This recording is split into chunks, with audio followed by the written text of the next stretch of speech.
Bon dia, soc Jordi Gassiot, Coqui, secretari de Comunicació de la Intersindical Alternativa de Catalunya, i us comentaré algunes coses de la logística d'aquest viatge que l'ha muntat la coalició internacional Flotilla de la Llibertat.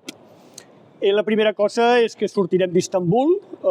El dia concret encara està per veure, una miqueta en funció dels últims preparatius, però tot apunta que serà d'aquí 3 dies.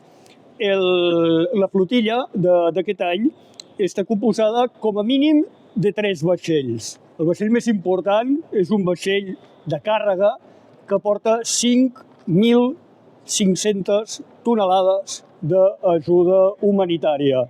Aquesta ajuda humanitària és bàsicament arròs, farina, aigua potable, medicines i equipament mèdic, ambulàncies, crec que està previst aproximadament una vintena d'ambulàncies, i altres materials de primera necessitat. Els altres 2 vaixells que hi ha en aquests moments programats és per la gent que acompanyarem en aquest trajecte del viatge per assegurar que pugui arribar a Palestina.